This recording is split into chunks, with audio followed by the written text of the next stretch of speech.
Jerry has asked, I'm in revision and watched the course on revision. I'm vacillating. The vacillating has no end in sight. Stick with the beat sheet, then the story feels forced. Let it grow organically, then sprawling yarn into abyss. Arg. If I don't get a grip on this, I will never finish the story and perhaps any future story. Please help. Just want to say thank you for all the work you do to help writers. Okay, so I read this question, Jerry. First of all, my heart went out to you. I know what this is like. It sounds like you're in the weeds. This is a very common place to be in a first draft or in a revision. What it sounds like to me from what you've written, and I know I only have this, short piece of information, but what it sounds like to me is that you might need to take a step back. What you're describing is sounding more like a first draft process than a revision process. And yes, when we revise, we do have to kind of, rethink the plot and all of that, but it sounds to me like you're still figuring out the story, which to me is a discovery process, which I think goes in a more of a first draft. So it might behoove you to think of your revision as another first draft, which if you're following the fast drafting method means that you're just plowing forward. You're not revising as you go. You're just writing, and letting the story unfold.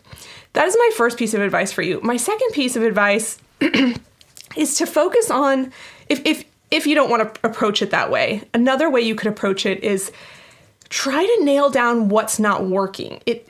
I feel like in revising, if you don't have a clear picture of what you want to fix, it can feel like this dauntless task of just vacillating back and forth. So one thing you might want to try is just really focusing on what is not working. And you can use a tip that I lay out actually in the writer's block course, which is to write an imaginary letter to an editor describing what's wrong with your story. And this really helps you isolate it and focus on it. And if you have to explain it to someone else, it can really help you wrap your head around what isn't working. That's my second piece of advice. These are all sort of strategies you can try. Pick and choose as you will. My third piece of advice, and this is something that my co-author and I did in the middle of revising Between Burning Worlds, which was a very similar process where we just had this never-ending options and we were constantly vacillating. Oh, it could be this, it could be that, it could be this. So here's what we did. We did this multiple times, by the way. We just started making lists of things we liked. What do we like that's already in there? What do we think we want to keep? Of course, we may not be able to keep them, but what do we think is working? And we started making these lists. Then we started trying to piece the story together around what we thought was already working. This helped us identify where the holes were. It helped us direct the plot and the story toward those moments that we liked and we thought was working. This comes with a caveat because not only will you will not always be able to keep stuff you like, but it's just a nice way to kind of zoom out and try to figure out where to start, because it can just be, it can be never ending. And I pulled some evidence of our chaos for you.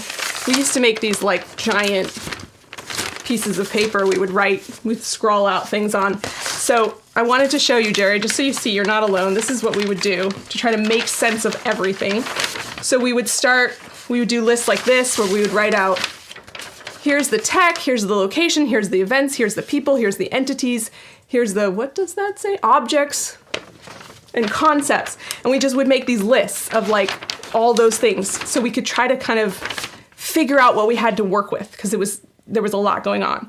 And then this was sort of our, what do we like about our story beat sheet, Act 1, Act 2, Act 3. And we started to list things that we liked and where they appear in the plot. And that sort of showed us like, okay, so we've got to get from here to here. We've got this big blank space. How do we do that? Sorry, these are very cumbersome.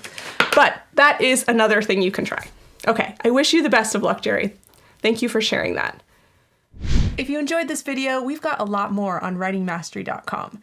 Check the description for links to our blog, free writing tools, and more. Happy writing.